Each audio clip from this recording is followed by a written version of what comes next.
Baik, Assalamualaikum warahmatullahi wabarakatuh. Perkenalkan, nama saya Rahmat Arimaga.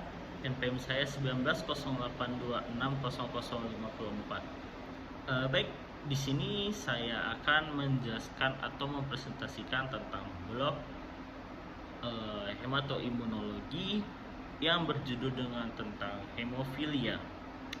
Di dalam hemofilia ini adalah penyakit kelainan pendarahan akibat defisiensi kekurangan salah satu faktor pembekuan darah yang bersifat herediter.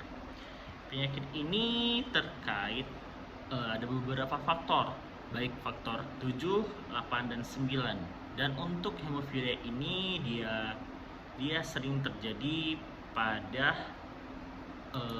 laki-laki. Untuk hemofilia ini di sini terjadi karena kekurangan proses pembekuan darah, yang dimana ada beberapa klasifikasi. Klasifikasi pertama yaitu adalah hemofilia A. Di sini disebabkan karena ada beberapa faktor, yaitu adalah pengaruh utama adalah faktor 7.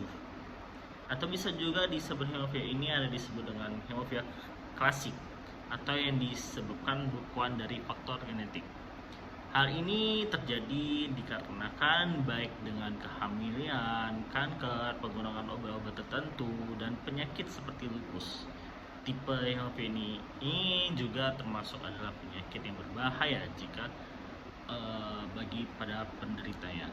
Selanjutnya ada hemofilia B. Di sini hemofilia A itu berbeda dengan tipe A dikarenakan kekurangan faktor pembekuan darahnya itu adalah faktor 8. Di sini gangguan ini ditentukan oleh dari sang ibu langsung, tetapi juga dapat jadi disebabkan oleh perubahan atau mutasi pada gen sebelum bayi tersebut dilahirkan. Apabila dia seorang bayinya itu adalah perempuan, dia lebih berisiko mengalami hemofilia jenis ini dibandingkan dengan dia adalah bayi seorang laki-laki. Baik, selanjutnya adalah hemofilia C. Di sini tipe hemofilia ini paling terakhir adalah gangguan jenis yang terbilang jarang, dan mungkin satu atau dua kasus yang ada terjadi hemofilia C ini. Dan ini disebabkan oleh faktor pembekuan darah 9. Hemofilia C ini dikarenakan seorang yang mengidap kelainan ini akan sulit terdeteksi dikarenakan aliran darahnya itu sangat ringan meski berlangsung lama, sehingga akan sulit diketahui apakah ini tipe C atau tipe B. Untuk derajatnya ada sendiri, untuk beberapa kadar atau faktor itu ada lebih kurang dari 1%. Untuk yang sedang, kadar faktornya itu ada 1% sampai 5%. Bagi ada yang ringan itu sampai 5-40%. Untuk tanda dan gejala yang ini sendiri dapat kita melihatin ada peradan bawah kulit atau eksimosis, perdarahan di bagian otot, pendarahan sendi lutut dan siku, ankel atau has, pendarahan gastrointestinal pada khusus yang berat dengan terjadi spontan. Dan untuk hemofilia ini kita bisa melihat beberapa gejalanya, dikarenakan bisa juga menyebabkan pendarahan sulit berhenti atau berlangsung lebih lama daripada pada kasus orang yang normal.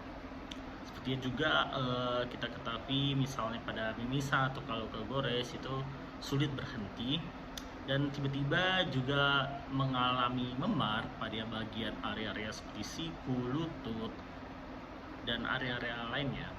Dan ada juga beberapa tambahan seperti darah pada urin di dalam tinja.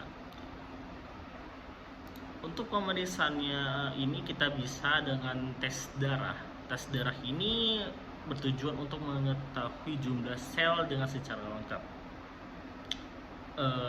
Karena di sini bisa juga mengalami kekurangan sel darah merah dan hemoglobin, atau kita bisa disebut dengan anemia. Tes darah ini bisa kita melakukan pemeriksaan dengan PT atau dengan prothrombin time atau APTT, acid particle thrombosis time, dan fibrinogen. Pemeriksaan ini juga menentukan tingkat keparahan hemofilia dengan mengukur dua faktornya, apakah dia faktor 6, 7, 8, dan atau 9. Selanjutnya kita bisa menggunakan tes genetik. Tes genetik ini kita dapat mengetahui apakah seseorang merupakan pembawa hemofilianya, apakah itu dari ibu atau dari seorang ayah. Biasanya di rawat hemofilia ini dianjurkan untuk melakukan tes penderita. Ada namanya juga chronic venous sampling atau CVS, yaitu pengambilan sampel dari plasenta untuk mendapatkan janin mengalami hemofilia. Nah, untuk tes ini dilakukan pada ibu hamil ke-11 sampai ke-14. Selanjutnya ada namanya aminokentesis. Di sini ada tes untuk memeriksa sampel cairan ketuban. Tes ini dilakukan pada usia hamil ibu sekitar 15 sampai 20. Selanjutnya kita akan masuk ke tata laksana. Tata laksana pengobatan hemofilia ini bisa juga kita melalui transfusi plasma, transfusi faktor, rekomendasi faktor, disebutkan asetat. Bisa juga kita melakukan pencegahan profilaksi untuk pendarahan. Di sini kita harus memberikan suntikan pada faktor pembekuan darah sesuai dengan hemofilia bagi penderita, apakah dia A atau B atau C. Yang pertama, kita bisa juga menggunakan suntik oktok alfa yang diberikan tiap 48 jam pada pasien hemofilia A untuk mengontrol jumlah untuk pembukaan faktor 7. Sementara ada juga namanya suntik nonakok alfa diberikan 2 kali dalam seminggu pada pasien hemofilia yang B yang kekurangan faktor pembukaan papan. Nah, di sini walaupun ada termasuk beberapa efek samping yang diderita pada suntik oktofok alfa seperti berupa gatal, ron kulit, serta nyeri dan kemerahan pada area suntik.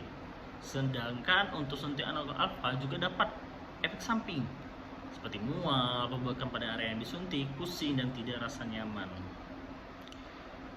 Untuk penghentian pendarahan kita bisa juga dengan pada kasus hemofilia A kita bisa juga memberikan suntikan Octofak atau Alpha-Dimprosesin. Dan juga kita bisa harus melakukan pemeriksaan kadar inhibitor secara teratur karena obat ini mengalami obat faktor pembukaan darah terkadang dapat memicu pembentukan antibodi. Ya, mungkin ini obatnya menjadi kurang efektif setelah beberapa waktu. Ya, mungkin ini saja yang dapat saya jelaskan tentang hemofilia. Mungkin ada kata-kata yang mungkin saya salah karena saya di sini juga masih belajar. Sekian dari saya, terima kasih telah melihat dari penjelasan saya. Assalamualaikum warahmatullahi wabarakatuh.